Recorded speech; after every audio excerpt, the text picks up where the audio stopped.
What happened was started yesterday. Congressman, the 21st, excuse me, HUD sent the Housing Authority a letter making certain demands and saying that the Housing Authority has 10 days to answer to those demands or they're taken over. So basically, the Housing Authority is being taken over by HUD, which the residents has asked them for about 6 months ago. And under the Secretary Scott Turner, we had a meeting here in Atlantic City.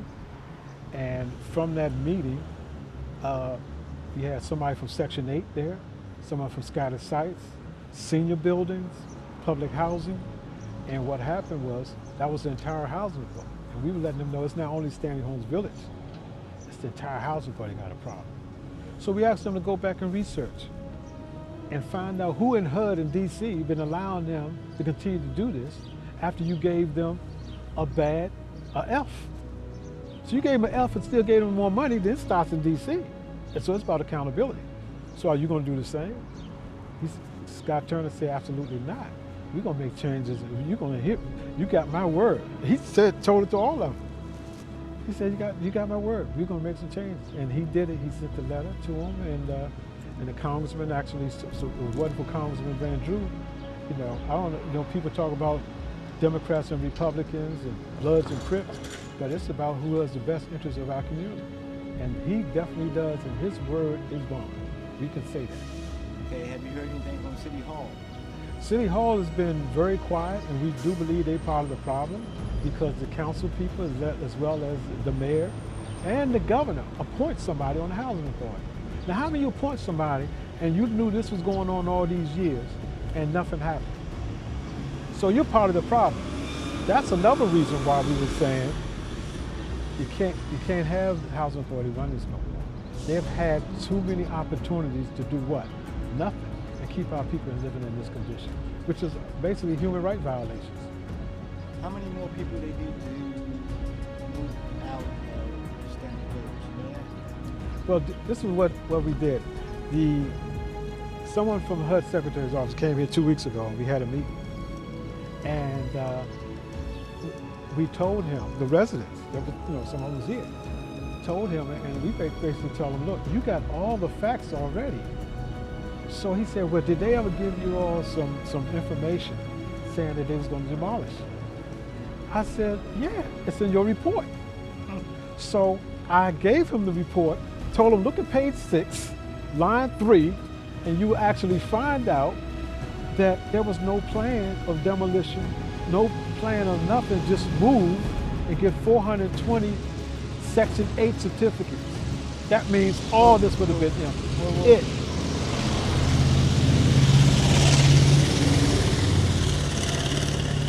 You mean to tell me there was no order of demolition, but they told everybody they need to move because of demolition? There was forcing people, threatening people, intimidating people, and some people left, and now they are home.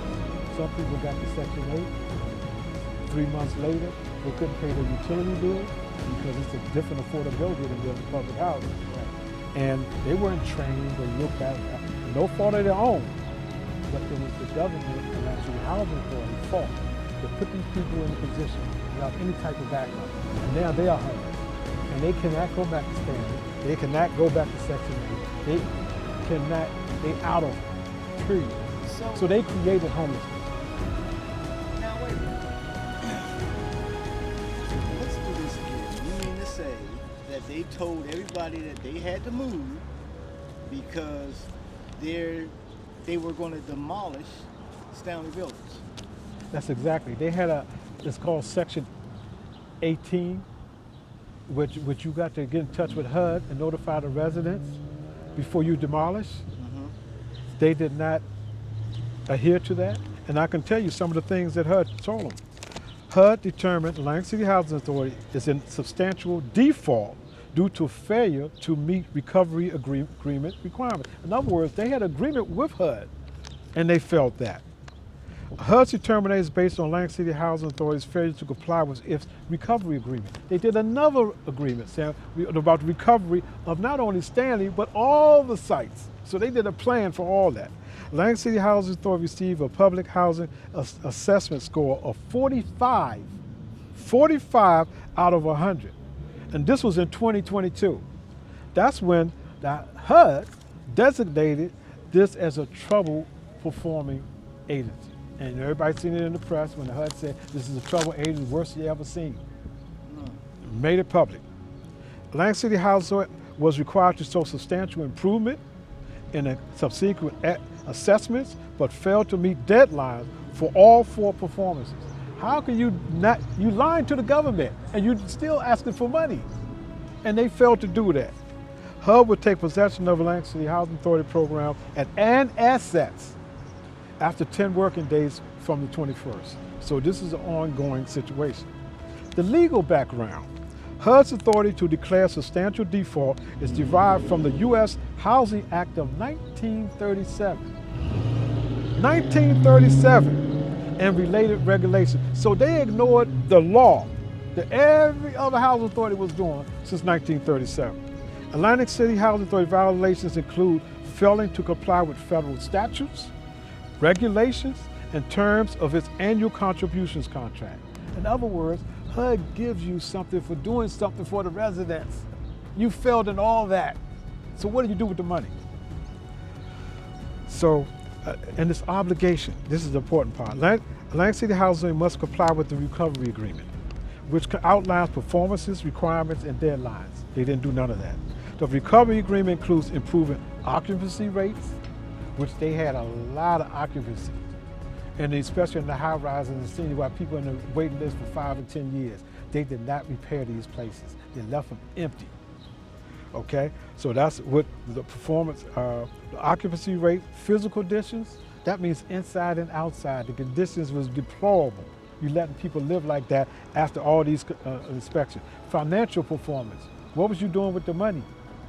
You was giving it to contractors, engineers, consultants, not to the peoples and their residents and maintenance. And evaluation, repositioning opportunities. Didn't give opportunities for residents. There was no home ownership program or resident program to help people to be self-sustaining for themselves. Atlantic City Housing failed to meet deadline for all 4 performance requirements, constituting a material breach of the agreement. A breach of the agreement. Listen to this. Performance requirements. Atlantic City Housing occupancy rate only 71% as of March the 31st, 2024. That was a few months ago. Below the required 96%. So all this over and over again you continue to have. Atlantic City Housing Authority did not procure a physical needs assessment within the required time frame.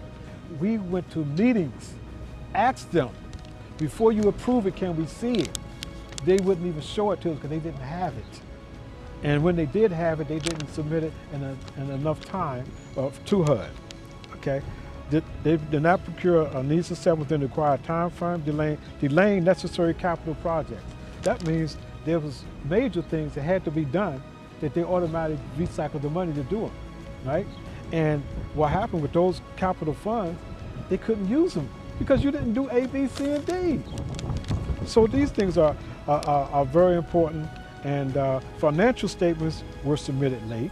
Now how are you going to submit financials back to HUD if you're in trouble late, resulting in a F score of 0 out of 25 for 2023. So you see 22, 23, 24, and here we are in 25, same problems. Now it's time to take over. So, again, the people that they put out, they have legal options or not?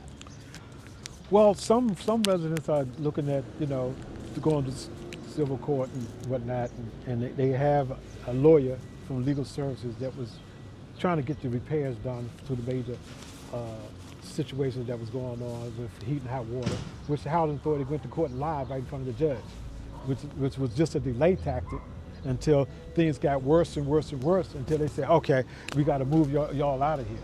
So these type of things, they happen. This is what housing authorities do all over the country. They make sure that it's it's drug infested. They make sure it's crime infested. They make sure that there's no repairs and don't maintain it, so people can get fed up and leave. This is what happened. And then they blame it on the residents. All right, did they physically move anybody out? They physically evicted people while they was going through this situation. What do you call that? Look, how can you evict somebody they've been going through this for months, in years? There's a lady we saved right there on the corner. She had an eviction letter. She told us about it. We came to her house and said, wait, what are you talking about? We made a phone call and said, she's the resident here. What do you mean you can't evict her, right? So they said, oh, but we can evict her, we can do what we want. I said, okay, who else I need to talk to? So next thing you know, 5 minutes later, she gets a phone call, right? Oh, can she come up to the office tomorrow, to the 17th floor? This is real story. She got up there, she said, Mr. Young, I don't really want to go because they may board up my house if I leave. We had to have somebody stay at her house while she go up there. She came back and she said, oh, Mr. Young, guess what they said? They said, oh, we made a mistake. We're not evicting you, and we're going to give you a Section 8 certificate. Now, if this happened to one person, how many more did it happen to? So, oh, okay, one second. Let me get this. Yeah.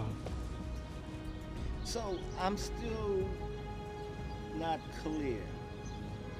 They sent letters, or did they? Sent letters to the residents of Stanley Homes saying that you have to move because we're going to be demolishing the premises. They not only sent letters, they had a meeting and hired a consultant along with council and everybody else in Stanley Home and from Stanley Homes Village. They had a meeting right here at Soldiers Home and lied to those people and told them they had to leave and all of y'all got to go. They said, I recorded it. She said, all of y'all got to go. Not only in the third village, but the second and first two. All of y'all got to go. And you're going to be leaving here one way or another. That's what that representative of the Housing Authority said to the resident. And you know how many of those residents got afraid to say, I got to go now. They telling me. And I'm like, we continue to organize. What was the reason, though? They told me. They were saying about the heat and hot water. They said they could not fix it because that's why it was in court. Well, we can't fix it, and it's going to cost too much to fix it, so we just going to tear it down. So y'all got to go. And we're like, wait a minute, that's not the way HUD works. You got to have a demolition plan that has to be approved by the residents, and HUD's got to approve it. That's just demolition. You got to have a moving plan, relocation plan. The residents didn't have that. So when we seen that, from my experience, I know you had a relocation plan, you're just frightening people. And it was intimidating and threatening. These were human rights violations. That's what we're saying. Yeah, I'm getting ready to get to that. So they didn't have a relocation plan in place that they could point to that they said to the people before they had to go. So they did not say to them, we have a relocation plan, we're going to relocate all of you guys, and here's the plan. They didn't have none of that. Only thing they had, they showed a chart of the houses. You going first, you going second, you going third, and you going third, and all of y'all going to end up gone. And so the people that got scared moved out, and they weren't able to secure Section 8 housing anywhere else. Some of them that received Section 8, it's a sad day for them because they didn't have no contract. They just had the Section 8 contract with the Housing Authority. And we're going to fight on that. We're going to fight on that because the Housing Authority, Section 8 management, didn't give them no backup. See, it's part of the relocation plan should have said, if you don't make it here, you can come back if you fix it up or so forth. So what happened, they actually moved out, got to Section 8, tried to find a place, couldn't find a place near where you at. So what they did is they found other places. But the places, when they inspected them, was worse than Stanley Homes Village. Some of them didn't have no heat. Some of them didn't have hot water. Some places they inspected didn't have nothing. And then the worst part about it, they had to pay utilities now. Because when you're not in the housing, public housing, you got to pay electric and gas. And some of them pay water. So if you don't pay that bill, guess what happens? It gets cut off. If your electric get cut off while you're in public, any type of Section 8, you get evicted. Okay, do you have a list of all of those that happened to? Not all of them. That's part of what we're going to have to look back from the last 5 years we're looking at. And we're asking the residents to come up with a committee to do that. And with that, find all those people and see how they're living and what they're doing, if they need any assistance. What it should have had is, there should have been some relocation allowance. Also, monies to pay for them moving. None of them that moved out got that.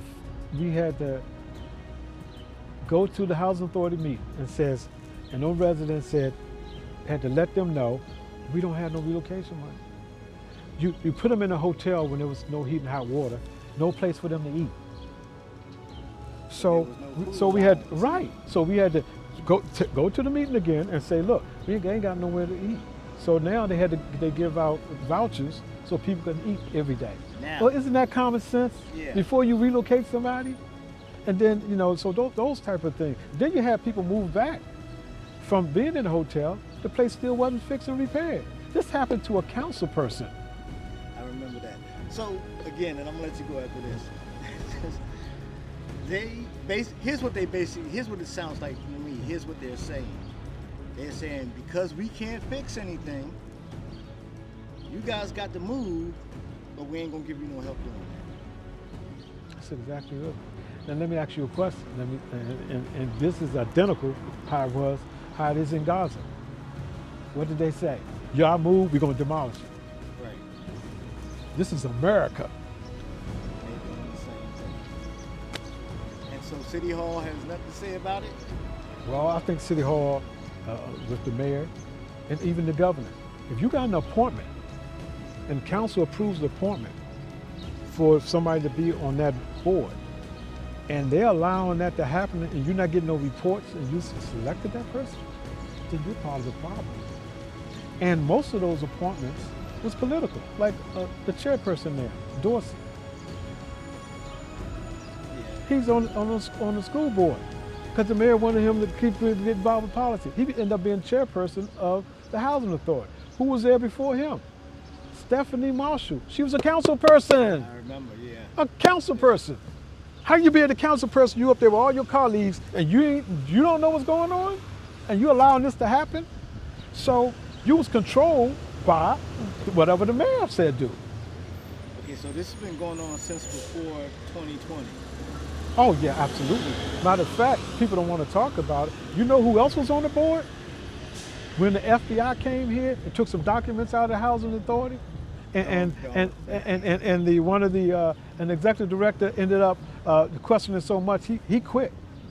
Now he didn't quit. They were going to fire him. And they took documents out of there. You had the mayor's wife on the board. LaQuetta Smalls was on the board when the FBI came and took documents. Then she left, and then Stephanie became up there. Look at the political appointments. Hand-picked puppets to do the bidding of the city, not the residents. Every one of them council persons know that. Okay, so they're gonna take over when again?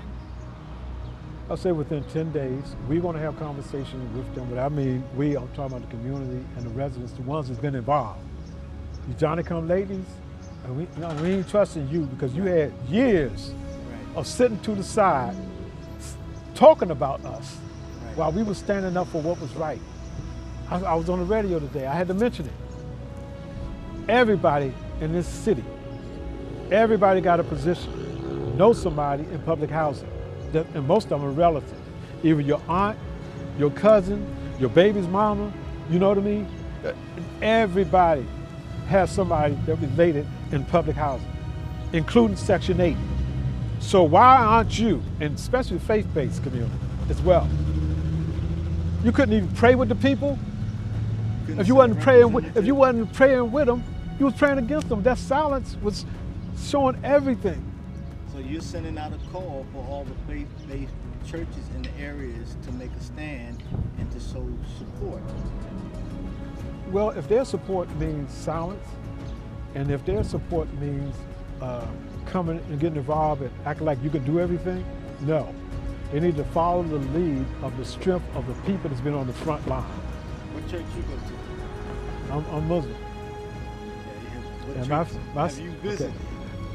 Church in the street. I'm a chief. Okay. I'm a street preacher. Service in the community, doing God's work. That's what faith is. Faith, But you know faith without pastors, work. though. Look, faith without works. It's nothing. You know pastors. I know pastors, imams, all of them. All of them. You send Know them about it. letters. No. I think you should do that. And to say what? I get your point. I understand. No, what no, you- I'm just saying. I'm To say saying we have to remind them of their responsibility to the community around them. So I could say it like this. God will remind them through a chastisement of letting this happen to your people. I can't control that. I can't. Okay, so when's the next? See, one thing about it, why they try to shut us up, we couldn't do too much press and media, and the person was for the press. They actually got rid of her because she was doing investigative reporting and everything, Michelle Post.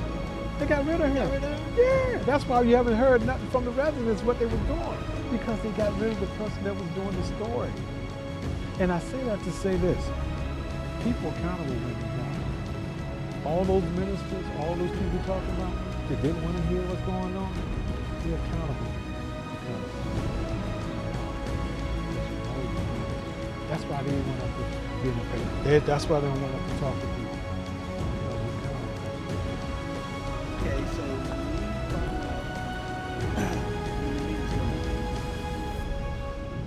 you gotta find out at least 3 days beforehand. I'll do my best, I know it's rough. because what happens is, like I said, you got so many haters, and you got so many people that have another agenda, that we got to move strategically. This was Yeah. done through, one thing I know how to do is organize and strategize, and that comes through experience, all the way to 31 North Virginia Avenue. I mentioned that today.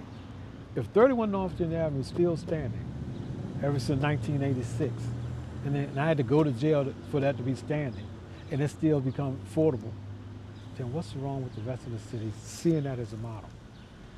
But I'm using my experience of that and being on the housing authority, that experience of going all throughout the country and doing things right for the people. That's a service. I wasn't getting paid. It's a service. Okay. Ain't we public service? Yes, we are. Ain't that our will to do what? To do the will of God. To do the will of God. We got to do it. Okay, good. Thank you. Thank you. I got pain. I have a disability. I'm on disability. So how can I manage a big house? So if this all they can manage, let them manage that. And that's the result. That's what we're looking for. And this could be an example for the entire country. So the fact is that all right, that's in the past. So we going forward. Either you're gonna move out and move into places. How can they go and be as a single parent to go in Pleasantville or Summers Point to pay $2,000 for a two-bedroom? I paid $2,700 for a two-bedroom. And how do I do it? I'm on disability. I get $1,000 a month. Come on. So that means I gotta have four people living in that house to help pay that bill. Yeah. Where if I was here, I was paying $214 back in the day, right? So if that's my disability, and going with my income, then that's where. But you forcing me to go out, so then I forced to go out, and then I'm disabled. I work my life, and I only get $1,100. So now you're gonna put her out, and she gonna have to pay $3,000. That $3,000, we talking about $1,800. $2,000 for one bedroom. Then you have to make 3 times that rent. Come on, and then you have to have a good credit score. And you got to pay utilities. And you got to pay utility and whatever else you got to do. So come on, let's if you want to live, they want to live, and they want things to get better. Come on, like to hear somebody say, "Come in my house, come where I live at." You come. Right. Come, Ain't you no come need to and say say, nothing to nobody, just you know, come y'all, over. you out here in the daytime. Come at night. Come Yeah. over Come and when you see it. the rollers and stuff out there at night. Come on. And when they come out here and do what they do, I stayed in there. Come on. I saw kids got shot 9 times. You know, I had a nervous breakdown. My son went off the court and got hold of somebody's drugs and almost killed 4 years old. Come on, you forced me to come out. Yeah. Then when I go into the listen, we know we all think that everybody, you know, go through some changes. I wasn't with my kids. If they was doing drugs, that's on them. Don't come into my house. Don't bring if there's anything extra in my house. Don't come and bring it in here. You understand what I'm saying? So they thought that I was behind my kids selling drugs. You just assumed you didn't come and how they say interview me. Right. I went to the place. I said, "Can I get a better place?" They couldn't give me a better place. Where's the drug at? They came in. People came in there, didn't live in the court. I lived there, so I felt violated for them to come in sitting on my door. I had to put blinders on to walk out my door, and that's not safe firemen live. And I want to add to that because where she talking about Virginia Avenue Courts Yeah. was part of Hope 6. Born and raised. You remember that? Yes. Well, What when I was commissioner there, I was able What to happened? get $40 million so we can build these houses Right. so they won't be homeless. Right. They picked the houses out to be built. The residents did. Yes. And the ones that wanted Section 8, we made sure Section 8, made sure the place was up to code, made sure they finished, it was affordable for them and everything else. So things can work, It can. but the people have to do it. It's up to the people now, not the government anymore. Government has failed us. Now, you want a real system, it's for the people, by the people. Right. There's no other way. Everything else been tried with millions of dollars. My God. Give yeah. us a chance Right. to do for ourselves. Right. That's all we asking. And with HUD, we've talked to the secretary about that and the congressman. We think it can happen. That's what we're looking forward to, the solution. Right. Make a change. Yeah. Make a change. Come on. Yeah, because it happened in other cities. I just know you come to my house. Yeah. Yeah, well, thank you. All right. Thank Yeah, you. Thank I you. appreciate Hey, it. listen, Thank you all. God No, bless. not at all. Thank you. for telling me your story. Thank you. Yeah, Nice to meet you. yeah. Oh, Steve, Oh. it was good seeing You man. too, Miss Audrey. I can't believe that. I'm All right, good to still- see y'all. I'm Thank you. still with you, Steve. Nice to meet you, man. You Thank too. you. Well, Thank you you for enjoy your the rest time. of your day. And I hope things work out better for you. I hope it works out better for Yeah, be everyone. encouraged, my sister. Yes, You've been hanging in there a long time, my brother. Listen, because of people like you, you give me the strength to keep it going on. Wow. Excuse me, brothers. Brother. Yo. Hey. That's the brother. Where you at? Hey, y'all. Come on. Come here. Yeah. Look at them. Hey, brother. They look like they got caught, didn't they? Yeah.